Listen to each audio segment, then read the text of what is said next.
Students, आपने twelfth class की सारी पोएम की जो थीम, सेंट्रल आइडिया या एक्सप्लेनेशन से रिलेटेड जो मैटर है वो के सारे वीडियोस में अपलोड कर चुका हूँ। यानी लास्ट वाला जो अभी किया है आपके पास नोटिफिकेशन आ गया होगा। अभी अब आपको करना क्या है कि क्रिटिकल नोट बच गया, क्रिटिकल एप्रिसिएशन जिसको कहते हैं वो, और क्रिटिकल नोट सीधे आपको ऐसे नहीं बता सकता। इसका अलग वीडियो इसलिए बना रहा हूं कि वो कहाँ लिखना है और कैसे लिखना है एक बार।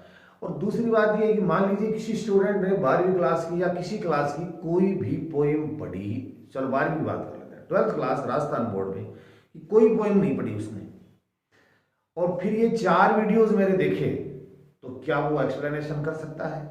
क्या वो सेंट्रल आइडिया लिख सकता है? क्या वो थीम लिख सकता है? क्या वो 90% उसके क्वेश्चंस के आंसर दे सकता है? बिल्कुल दे सकता है। वजह क्या होगी? आप बोलोगे कि जब पढ़ाई नहीं तो एक्सप्लेनेशन कैसे करेगा? कैसे करेगा? क्योंकि जो मैंने 4 वीडियो बनाए उसमें एक टेबल बना दी है पूरी, जिसमें पोएम का नाम, पोइट का नाम, कीवर्ड्स और थीम, सेंट्रल आइडिया के अलग सारी 6 पॉइंट, 6 पॉइंट के नाम और 6 का मैटर एक टेबल में बनाई गई है। और उनकी 3 वीडियो बनाई, आप देख लेना उन वीडियोज में कैसे है।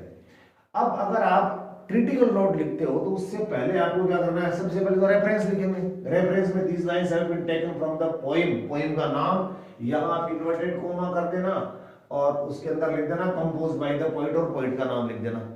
ये तो आप याद कर ही सकते हो। In these lines the poet tells us about, ये कॉन्टेक्स्ट है, इसमें एक पोएम के बारे में से एक ही बात लगभग होती है, क्योंकि जो पोएट का मैसेज क्या होता है, पोएट चाहता क्या है, क्या संदेश समाज को दे रहा है, या उसकी रेग्रेशन क्या है, क्या पीड़ा है, क्या कैसे व्यक्त कर रहा है, या फिर कोई सिनारियो या कुछ रोमांटिक पोएम है तो वो बातें लिख रहा है।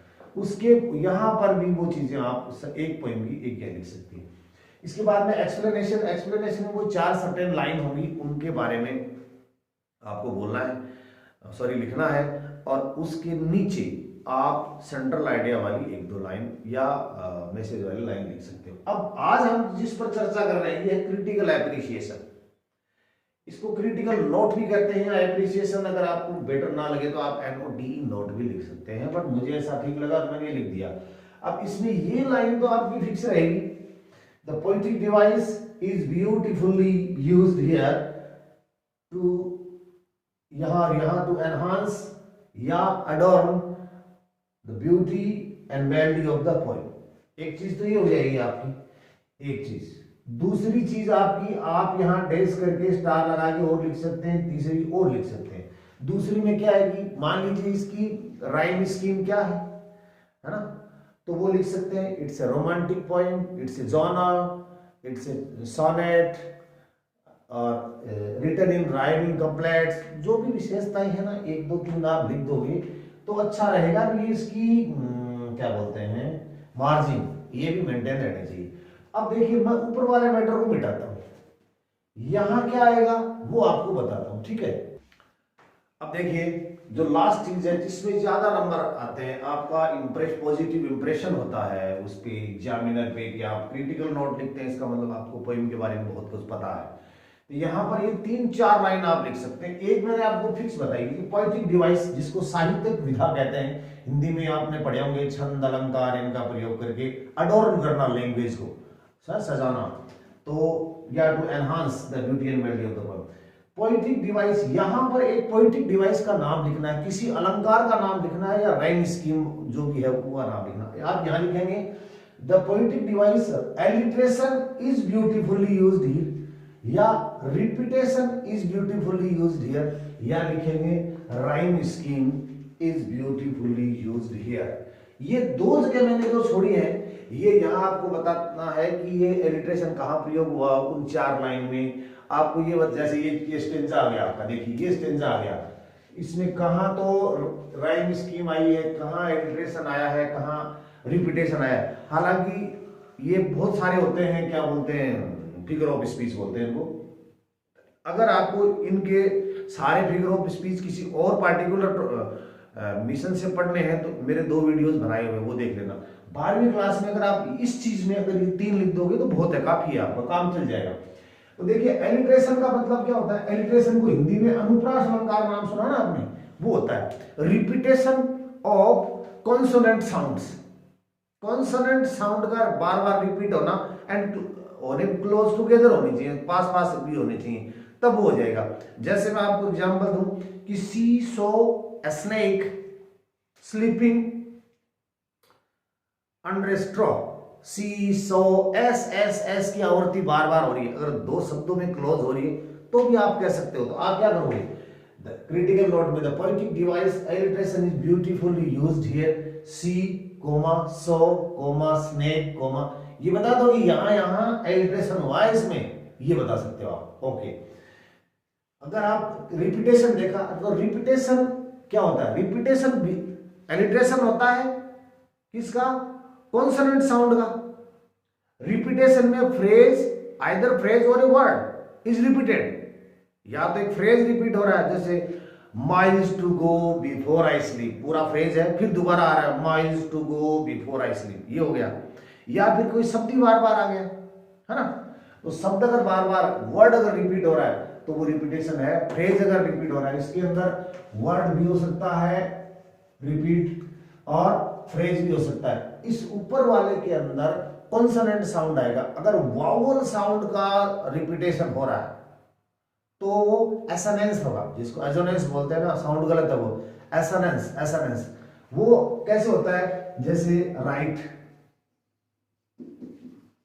Might, site, fight, I I I sound आ रहा है इसमें, है ना, इसमें कॉन्सोनेंट का जो डिप्थोंग है उसका साउंड बार एसोनेंस हो जाएगा। तो ये चीज आपको बहुत आसान भी, आपको अगर आपने पोएम नहीं पढ़ी है तो भी आप ऐसे ढूंढ लेंगे कि जैसे टी कहीं बार बार दूसरी जगह आया है क्या, नहीं आया, loveliness increases it will never, इसमें नहीं है, या फिर नेवर एक लाइन होनी चाहिए, क्लोज होनी चाहिए, नेवर अलग रहेगा, नथिंगनेस अलग होगा तो नहीं माना जाएगा, ठीक है ना। अब राइम स्कीम क्या होती है ये भी आपको देखना पड़ेगा। राइम स्कीम में लास्ट वर्ड का साउंड होता है, उसको तुकबंदी कहते हैं हिंदी में, अंदर हिंदी में आप दो ही बोलते हो ना, तो लास्ट वर्ड का एक सेम साउंड आता है, उसको राइम स्कीम कहते हैं।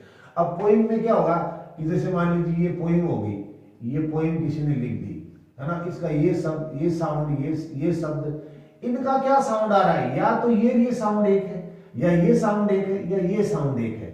इनको बताने के लिए पोइट क्या करते हैं कि इंग्लिश के अल्फाबेट काम में लेते हैं, ए बी सी, इस तरह से काम में लेते हैं कि कौन सी राइम स्कीम आई है। बहुत आसान है, आप भी पता कर सकते हैं और आप यहां लिख सकते हैं the poetic device rhyme scheme is beautifully used here. इन शब्दों में उन शब्दों को लिख दो, जैसे मैं आपको बता देता हूं इसमें राइम स्कीम क्या आएगी, कैसे आएगी, और फिर नीचे एक दो लाइन क्या लिखनी है।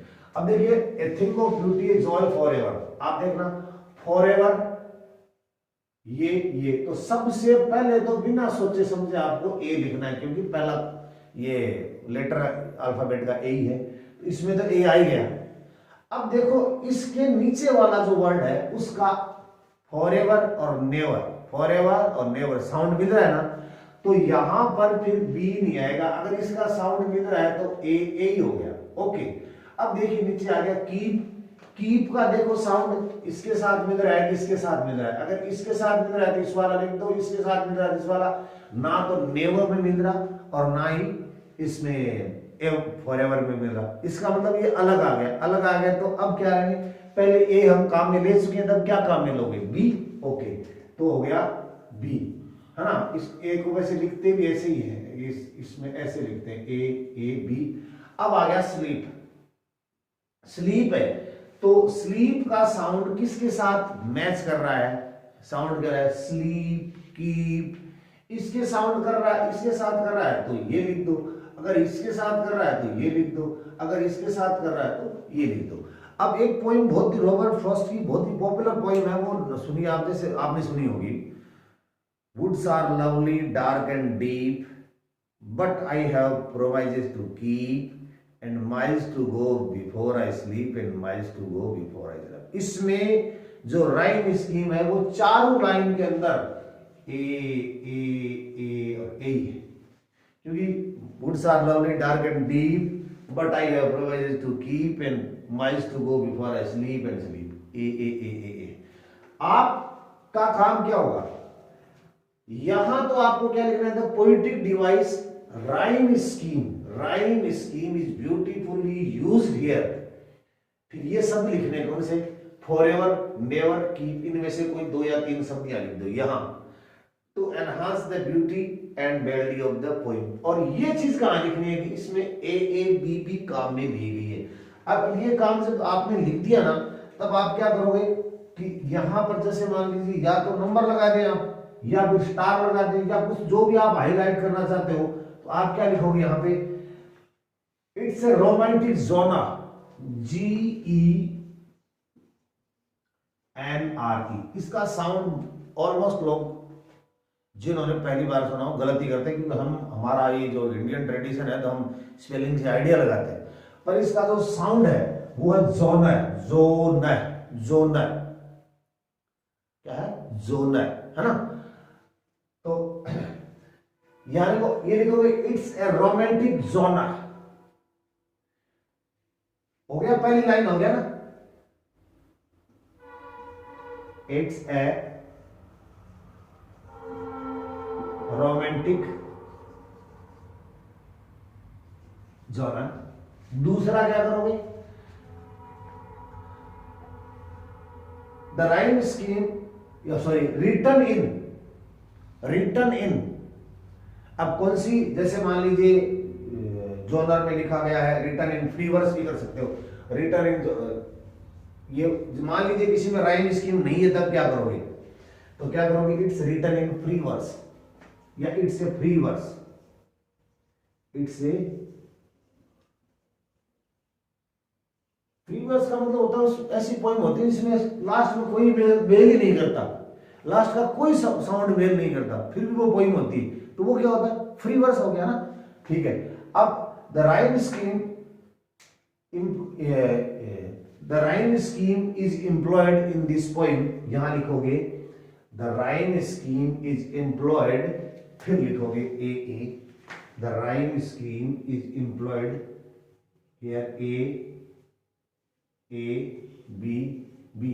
अब आप अपनी पोइम, कोई भी पोइम खोलें और उसमें ये देखें कि कोई ना कोई राइम स्कीम तो मिलती होगी। मान लीजिए यहां ऐसा कोई शब्द दूसरा आ गया जिसका साउंड यहां मैच ही नहीं कर रहा हो, जैसे मान लीजिए यहां ही वो कीप आ जाता है ना, और यहां आ जाता नेवर। अब देखो इसका क्या होगा राइम स्कीम, इसका राइम स्कीम, पहले ए तो हमने वो करना ही है, अब कीप आ गया, तो कीप का इसमें तो कोई मैच ही नहीं हो रहा है। अगर कीप का इसमें मैच नहीं हो रहा है तो आपको करना क्या है, आपको यहां करना है बी आ गया, क्योंकि ए में तो मैच कर नहीं रहा तो बी आएगा। अब नेवर किसके साथ मैच कर रहा है, इसके साथ कर रहा है, तो फिर आपको यहां क्या करना है ए, और ये इसके साथ कर रहा है, तब क्या हो गया बी, तो ए बी हो गया, ये ए बी हो गया। तो इस तरह से आपको करना है। तो अब मतलब ये हो गया कि मैं पोइम की जो सेंट्रल आइडिया, थीम और एक्सप्लेनेशन आपको ये चीजें बता सकता हूं, ये इनका प्रयोग कैसे किया जाता है आप यहां जरूर करें, ये चीज जरूर लिखें कि आपको एक्सप्लेनेशन में अच्छा नंबर दिलाएगी। क्रिटिकल एप्लीकेशन में पोएटिक डिवाइस यहाँ या तो एलिट्रेशन लिखना या रिपीटेशन लिखना, शब्द बार बार रिपीट हो रहा हो तो, और ढूंढना पोइम में आपको मिलेंगी, जैसे या फिर मेटाफर हो गया, तो जैसे एक आपने किसी पोइम में देखा था मैंने, earth teaches us a lesson, earth teaches us a lesson, पृथ्वी हमें एक सीख देती है, सिखाती है। तो यहाँ पर्सनिफिकेशन हो गया, मेटाफोरिक पर्सनिफिकेशन हुआ है, पृथ्वी को सिखाने वाली बताया गया, तो आदमी या इंसान के रूप में दिखाना, पर्सन व्यक्तिगत मानवीकरण कर दिया हुआ इसका। तो क्रिटिकल एप्लीकेशन यहाँ आप लिखोगे एलिट्रेशन या रिपीटेशन या राइम स्कीम, दो चीज है तो दोनों लिख दो ना। The poetic device alliteration and repetition and alliteration and rhyming scheme is beautifully used here. तो एलिट्रेशन यहाँ है, राइम स्कीम यहाँ है, एंड ये क्या, it's a romantic genre, it's a free verse, या it's the rhyme scheme is employed in, यहां आप लिख सकते हो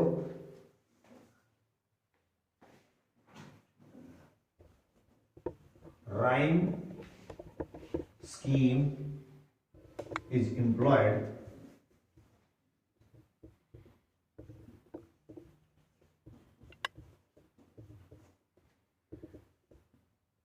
in this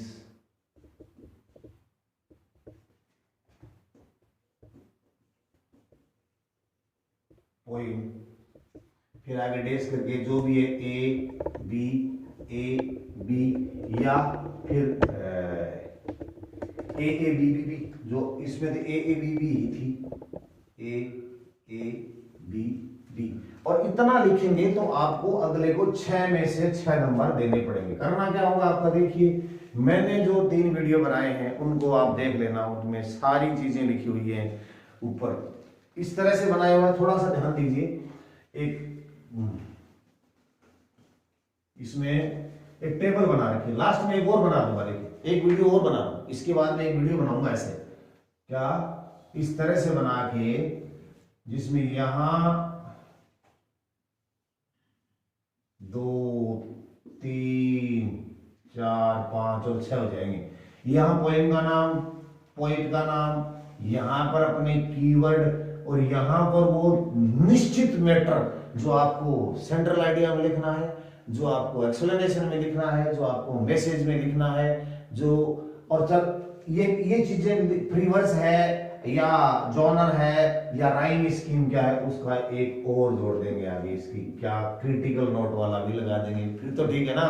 उसके बाद दूसरी पोएम, उसका पोएट का नाम, उसके कीवर्ड, ये अब फिर इस पन्ने में से जो भी किताब एग्जामिनेशन में जो क्वेश्चन आएगा इससे अलग नहीं आएगा। ठीक है, पढ़ते रहिए, धन्यवाद।